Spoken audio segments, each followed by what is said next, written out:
I see the dance people had a ball cause you Billy Fountains get out. Get back Gruffy, bash Gruffy, get back you flea infested mongrel. Muy buenas, un día más, bienvenidos a Pequebichos a Consulta. Hoy vamos a hablar de una enfermedad bastante común en los gatitos que se llama FLUT, que es enfermedad del tracto urinario inferior. ¿Carlos? Sí, el Feline Low Urinary Tract Disease, También. En inglés. Vamos a ver, el FLUT no es una patología en sí, sino es un síndrome, una manifestación de unos síntomas, que es la afección del tracto urinario inferior, que ahora ya explicará Rocío, empezará a describir la sintomatología que suele manifestarse y que es muy característica, aunque después la causa tela, para buscar algunas veces el origen de la enfermedad. Exacto. Pero bueno, en principio vamos a hablar de los síntomas. Muy bien, pues eso, como ha dicho Carlos, el FLUT es un conjunto de problemas que afectan a la vejiga o bien a la uretra. Entonces, lo más importante que tenéis que tener en cuenta son los signos o los síntomas para poder ir viendo cómo manifiesta esa enfermedad el animal, ya que no hay un síntoma específico que nos diga, vale, tiene el gato este síntoma, tiene FLUT. Entonces, conjunto de cosas, de signos que podemos ver en nuestro gato. Muy bien, el primero y el más importante, que haya sangre en la orina. ¿Que no lo podéis ver? Pues cosas que también podéis ir viendo. Que el gato vaya muchísimas veces al arenero, que la frecuencia sea anormal. También que cuando vaya a orinar, vaya a micionar, veáis que le cuesta muchísimo, tarda mucho tiempo, que las miciones, que se queje. Incluso a veces vocalizan del dolor, que tengan miciones en sitios que no son el arenero. También comportamientos anómalos, que veas que el animal deja de comer, que incluso está agresivo cuando siempre ha sido un animal muy bueno, que se siente como apartado, aislado, un poco. Se suele esconder en sitios. Algo que tenéis que tener en cuenta es la postura al micionar.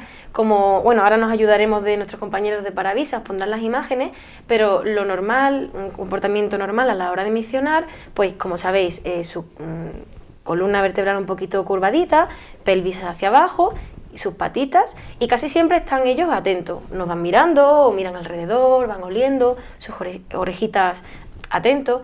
¿Qué vamos a ver en un gato que tiene FLUT o que tiene dolor?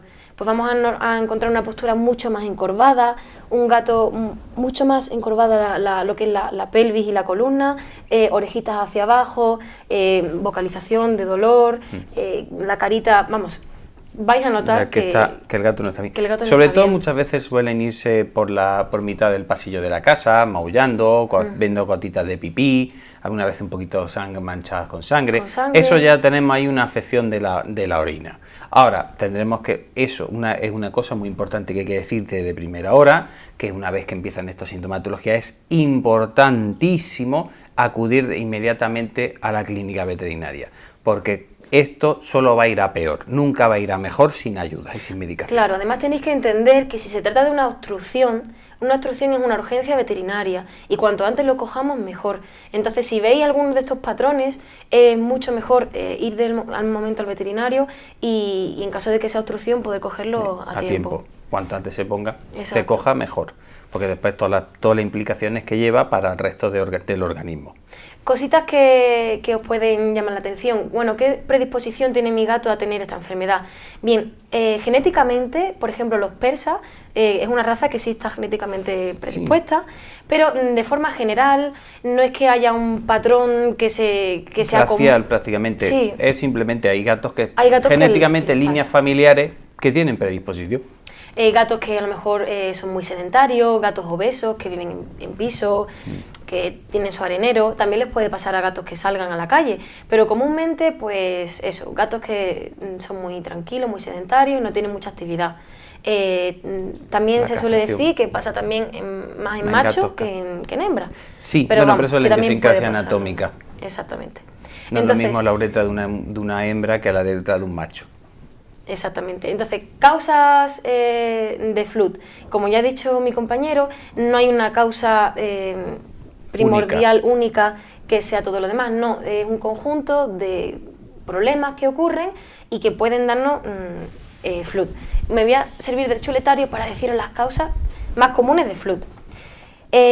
Causas de FLUT no obstructivo, cistitis idiopática no obstructiva, que es casi la mayoría de los casos, piedras en la vejiga, defectos anatómicos, tumores, anomalías que tengan deformación, problemas de conducta también, cristales, infección bacteriana, cistitis idiopática obstructiva, tapones uretrales, piedras en la vejiga, y ya empezamos a combinar piedras en la vejiga con infección bacteriana. Que suele ser lo más habitual. El estrés puede ser un efecto desencadenante. Entonces lo que vamos a ir haciendo es que vamos a ver lo más importante para desarrollarlo un poquito y que me entendáis un poquito mejor, ¿vale? Entonces, Carlos, cistitis idiopática felina. Vale. Vamos a empezar por Vamos a ver. También lo que vamos a repetir e insistir un poquito. El FLUT es una manifestación de los síntomas, o sea, que el gato quiere hacer pipí y no puede. Ahora bien, la causa última, pues como estábamos comentando, muy variada. En principio, la que quizás es más común, que es la cistitis idiopática felina. A veces, por una sensación, puede ser factores ambientales de estrés, factores sociales que favorezcan el estrés, predisposición genética, porque hay animales que tienen predisposición a tenerla, una variación en la alimentación. Cualquier cosita de este tipo puede desencadenar este proceso. Este proceso es algo tan sencillo como que al gatito se le inflama la uretra. Entonces, ¿qué es lo que pasa? Tenemos que se le inflama la uretra, se irrita, se inflama, también. O la vejiga también. Al final de cuentas es lo que estamos haciendo, afección del tracto urinario inferior del gato, desde la vejiga hasta el ostium de la uretra. O sea, todo ese trayecto se pueden complicar las cosas. Entonces, ¿qué se produce? Una inflamación, generalmente suele aparecer también una mayor secreción de moco por respuesta a esa irritación que tiene la uretra. Como protección genera más moco. Claro, es que tenéis que entender que la vejiga, de manera natural, tiene como una capita, una mucosa que es protectora, que es para que no se pegue ni la bacteria, ni los cálculos.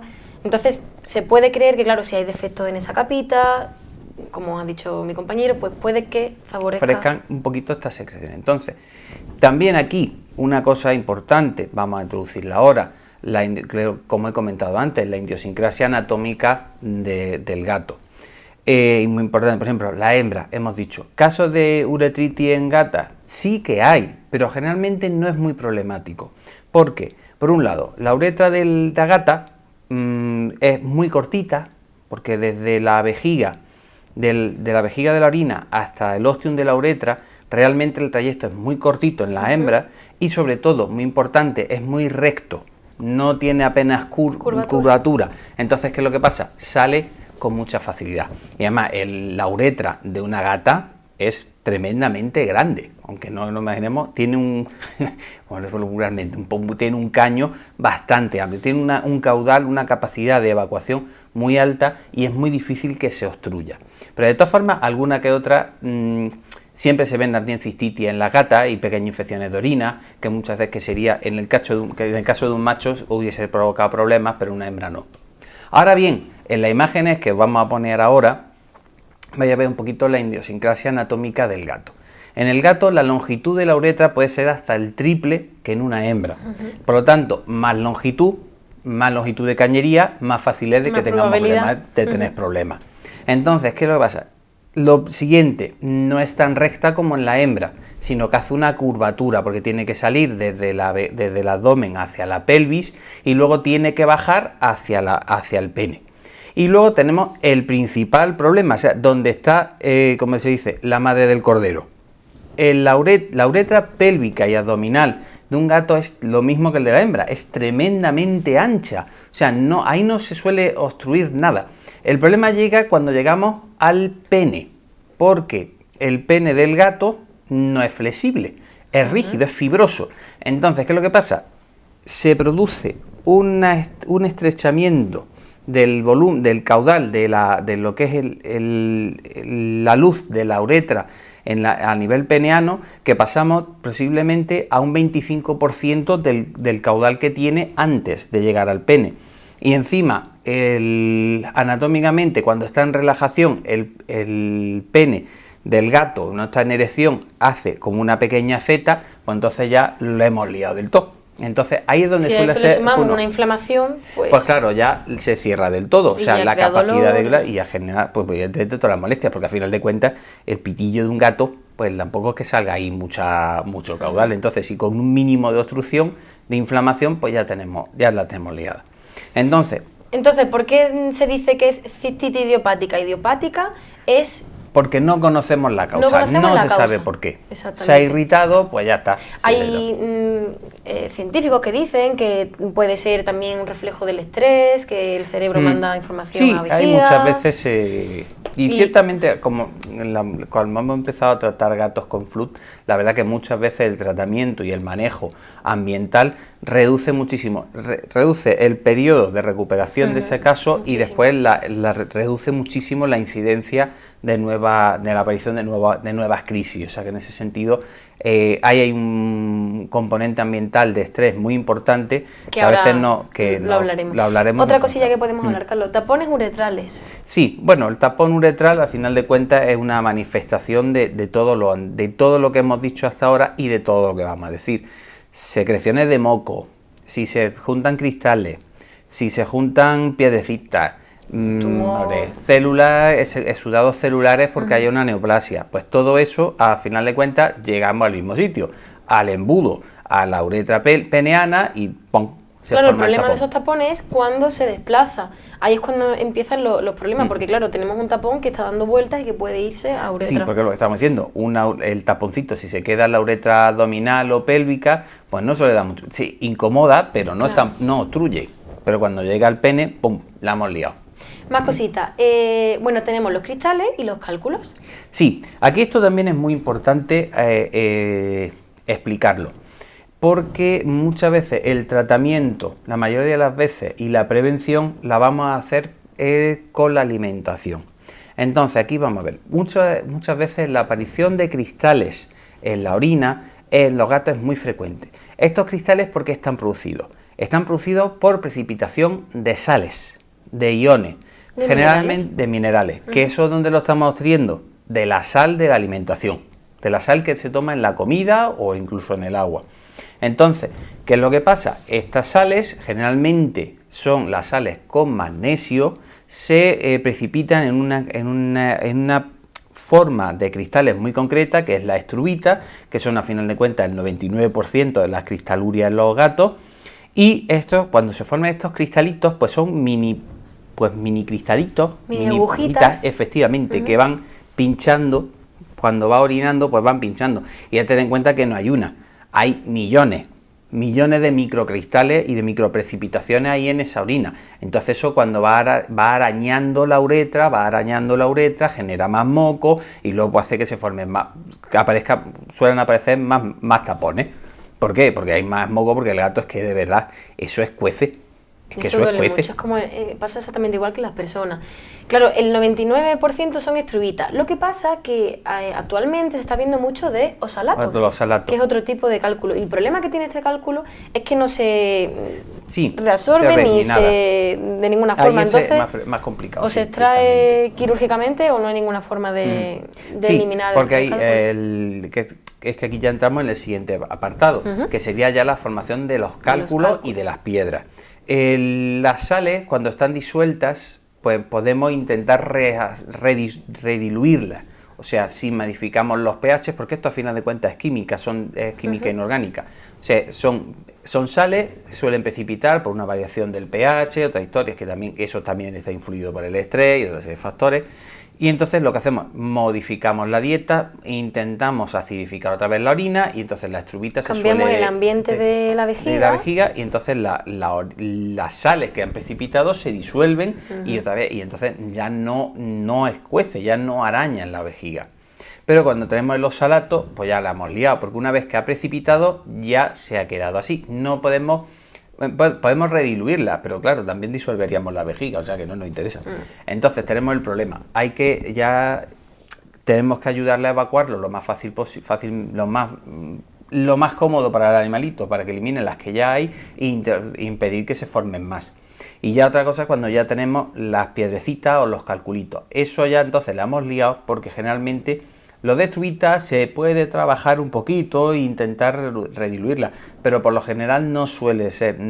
Se disminuye un poquito el tamaño y se intenta ayudar al animal a que lo evacúe, pero muchas veces ya sí tenemos que hacer una intervención quirúrgica para retirar todas las piedrecitas. Y además generalmente no vienen de una en una, sino ya es que precipitan, suelen aparecer pues como 20, 30, 40 chinitos. Porque lo que ocurre en medicina veterinaria, que afortunadamente tenemos muchas empresas que se dedican a hacer pienso específico para disolver esos tipos de cálculos, o bueno, de cristales, y prevenir que se formen ya los cálculos. El problema es cuando ya tenemos un cálculos grandes, que nosotros llamamos urolitos, por si os suena la palabra, y ya cuando tenemos esos cálculos se puede ayudar de muchas maneras, pero ya generalmente vamos a tener que recurrir al quirófano, para poder eliminarlos. Por eso la prevención de este problema es lo fundamental con lo que tenéis que quedar. Más cositas que podemos hablar. El alimento, como hemos dicho. Aquí ya es que es difícil hablar cada causa por separado. Exacto. La alimentación es uno de los factores importantes. Porque si básicamente hemos dicho que es estrés, genética, el tercer pilar de este tipo de patologías es la alimentación. Entonces, si prevenimos, si damos una alimentación de calidad, donde se ha controlado qué tipo de sales tiene ese pienso, si nosotros reducimos o eliminamos el magnesio de la alimentación, es muy difícil que nos aparezcan cálculos de estrubita, porque al final de cuentas son precipitaciones de sales de magnesio. Con el oxalato, pues lo mismo, se previene la formación. Pasa que el oxalato es un poquito más complejo, su formación no es tan directo como la estrubita. Entonces lo mismo, se previene controlando las sales. Entonces, al controlar las sales que toma, es más cómodo. Claro, el problema es que en los gatos tenemos que tener muy claro que la alimentación tiene que ser buena. Entonces tenemos que llevar un buen control de los minerales, como dice Carlos, de la composición que hay de minerales, porque eso es lo que va a favorecer, y más un gato que solamente come pienso, en la formación de cálculos. También aquí ya entramos también ahora se está trabajando más no solo que los animales coman pienso seco, sino que también se le introduzca cada vez más alimento húmedo en su rutina de alimentación. Para ahora en el tratamiento lo vamos a comentar. Sí, ¿para qué? Para que también incremente la ingestión de humedad, de agua, entonces eso también diluye más los sales. Otros factores, como ya hemos dicho, sobrepeso influye, falta de ejercicio. A veces es bacteriano, pero casi siempre las infecciones bacterianas, la verdad, suelen ser secundarias a otro tipo de patologías, y luego también no es tan... La verdad es que la incidencia es muy bajita. Muy bajita. Entonces, generalmente, pero vamos, pues hay que tenerlo en cuenta, nosotros lo tenemos en cuenta, pero la verdad es que es muy extraño. Es muy extraño. También, cosas importantes, el diagnóstico. ¿Cómo podemos diagnosticar después de que vosotros vengáis y nos digáis estos signos que habéis visto de alteración de comportamiento en vuestro gato? Bueno, importante, extracción de sangre analítica para ver cómo está el animal. ¿Por qué? Porque aquí tenemos que hablar un factor muy importante. Primero, se obstruye la uretra. Segundo, no puede evacuar el pipí, no puede evacuar la orina. Tercero, se empieza a acumular la orina. La verdad es que a veces la vejiga está a estallar. Por fortuna no estalla, porque la vejiga es bastante más resistente de lo que nos imaginamos. Pero ¿qué es lo que pasa? Si no se puede evacuar la orina y la orina se acumula, ¿cuál va a ser el cuarto punto? Intoxicación por urea, porque no la está eliminando y se sigue produciendo la urea. Entonces aumentan los niveles de urea y eso provoca una autointoxicación, y la encuentra la mitad de las veces que nos vienen animalitos ya inconscientes. Y pasamos de un pronóstico bueno a un pronóstico un trabajo que a veces puede ser un poquito más latoso o no, el poder sondar al animal, a un animal que necesita un tratamiento hospitalario urgente, y además con un riesgo vital relativamente alto. Después de la analítica de sangre, ¿qué es lo principal que tenemos que hacer? Analítica de orina. Vemos densidad, vemos concentración, sobre todo si hay cristales o no hay cristales, de qué tipo de cristales son, si hay células sanguíneas, sí, y ves si hay células, a otras células, si hay proteínas, ya podemos ver un poquito exactamente en qué situación está esa orina, pero sobre todo lo importante, sondar esa uretra para que pueda evacuar el pipí, porque si no, no hemos ¿Qué más cosas importantes que podemos hacer en consulta? Pues una radiografía de abdomen. La radiografía nos va a dar muchísima información. Sobre todo por una característica, el 99% de los urolitos son radiolúcidos, son radioopacos, por lo tanto se van a ver en la radiografía. Entonces vamos contamos a ver los las calculitos piedrecitas. y vamos a ver en qué lugar está, y así ayuda al veterinario para saber si hay que hacer una técnica o hay que hacer otra. Después, cosas también que nos sirven muchísimo, la ecografía. Es una herramienta muy importante para nosotros, porque vamos a ver cómo está la vejiga, cómo está su pared, el epitelio de la vejiga, si tenemos alguna normalidad. Nos va a dar muchísima información. Vamos a ver malformaciones que no podemos ver con la radiografía. Y también ya pues vamos a poder estudiar, y también que el siguiente paso, los riñones. Hay que siempre vigilar a ver cómo están funcionando esos riñones. Claro, el si problema de esta enfermedad, no hay hipertensiones, en fin, todo lo que ya va a controlar totalmente el tracto urinario. El problema de esta enfermedad es que, claro, aquí estamos hablando de algo que es vías urinarias bajas. Cuando ya está el problema muy agravado y va a peor, ya estamos hablando de que tenemos que tener muy en cuenta los riñones, que es algo muy vital para los animales. Y sobre todo porque si no, a veces los cristales también se pueden, lo mismo que se producen en la vejiga, pueden haber producido en los riñones. Y ya estamos hablando de cosas ya más serias. Mucho más complicado, muchísimo más complicado. Y para evitar todo eso, vamos a hablar ahora del manejo en sí, del tratamiento de ¿Qué es lo importante? De esta enfermedad. Entonces, manejo, importante. Evitar estrés, evitar ansiedad. Todos sabemos porque los gatos que también se estresan. Los gatos también se estresan, que pueden vivir muy bien en los pisos o pueden salir y entrar de las casas y pueden vivir muy feliz. Pero los gatos tienen mucha tendencia a estresarse, a crear ansiedad. Entonces, ¿cómo podemos evitar esto? Por ejemplo, que no haya un cambio brusco o introducir un cambio brusco a un perro o otro gato en la rutina, cortarle la rutina al gato. Que su arenero esté limpio. Es muy importante que haya una buena higiene del arenero. Los gatos son muy exquisitos Anda que no a la hora los míos. de ir al baño, entonces necesitan que haya una buena limpieza en su arenero. Sí. Hay veces que a los gatos no les gusta la arena que le ponemos, podemos cambiar y ir mirando la arena que más les gusta. Sí, porque a veces nosotros creemos que es la misma, pero ellos dicen que no. Que no, hay 1000 cosas que no le pueden gustar, el olor, la textura, millones de cosas. Sí.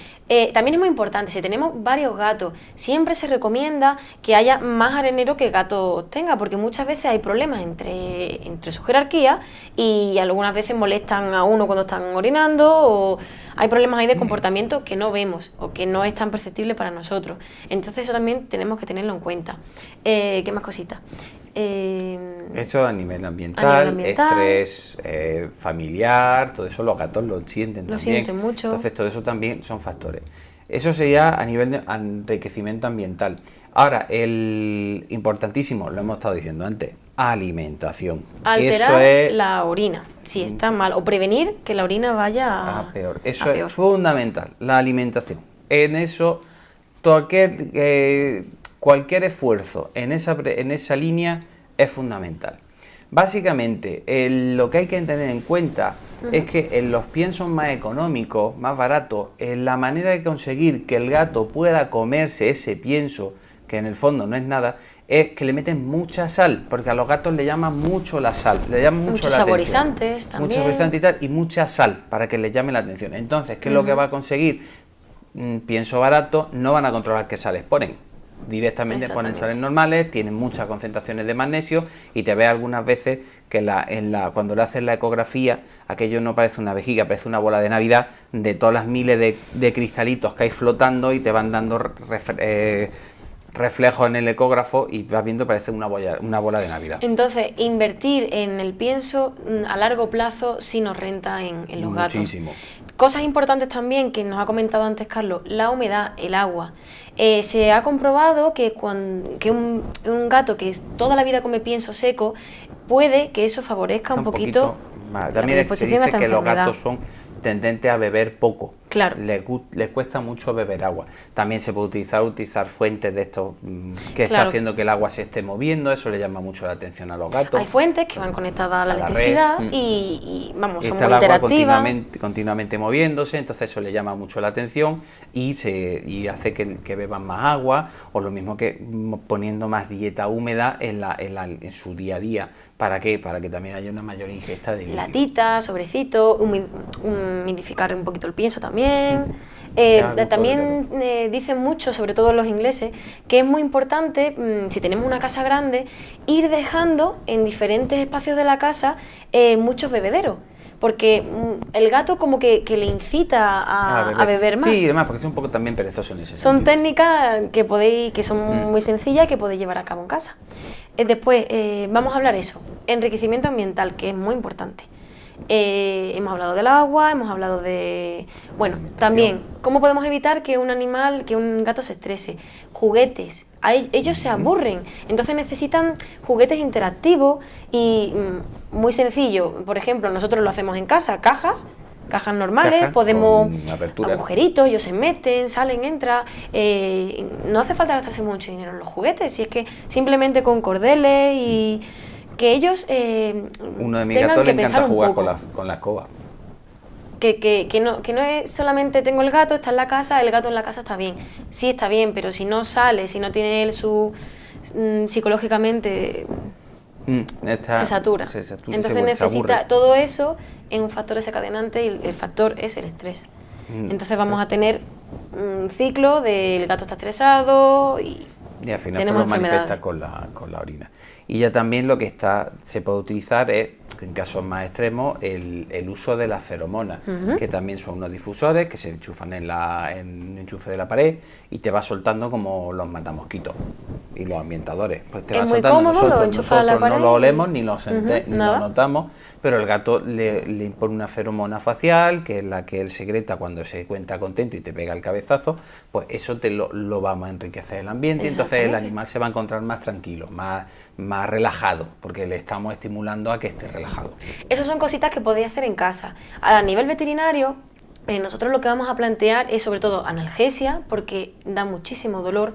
Es una enfermedad que cuando ya está muy agravada... ya estamos en cuenta que ya estamos en un cuadro clínico, no es una prevención, sino ya es un tratamiento porque está, y eso duele mucho. Exacto. Entonces analgesia, mucha fitoterapia... Sí, básicamente, primero, desobstruir la uretra, que lo importante. Que a veces puede tardar desde unos minutos he tenido casos que me he tirado cerca de 1 hora para poder conseguir sondar el gato, o sea, del tapón que tenía el pobretico y de los miles de piedrecitas que tenía. Entonces, pues primero sondar, luego analizar esa orina, ver lo que tema y luego suero para forzar esa orina al animal a producir más orina para que se produzca un lavado de esa vejiga y retirar todos los cálculos y todas las piedrecitas que haya. Y si hay una piedra, pues directamente se rehidrata el animal, se estabiliza y cuando está estable al quirófano, porque es que no hay otra forma. En resumen, que lo más importante es que haya una buena prevención, que nuestro gato ambientalmente se encuentre a gusto, que lo veamos felices, que tenga una buena alimentación para prevenir todo esto y que si veis alguno de estos síntomas, que vengáis a consulta. No esperéis porque si no lo que va a hacer es que va a necesitar más tratamiento porque se va a intoxicar y al final lo que vais a ahorrar es no ir de urgencia o lo vais a gastar en tener al animal hospitalizado 2 o 3 días. O sea que en ese sentido no os entretengáis porque eso no vamos a conseguir nada.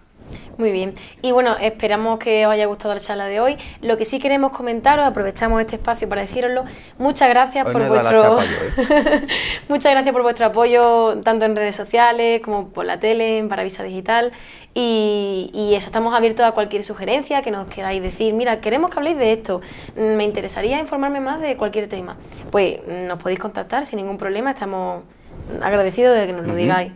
Y también aprovechar para dar las gracias a Paravisa Digital, que detrás de esas cámaras hay un gran equipo y nos ayudan mucho y son maravillosas personas. Así que nada, esperemos que os guste y muchas gracias.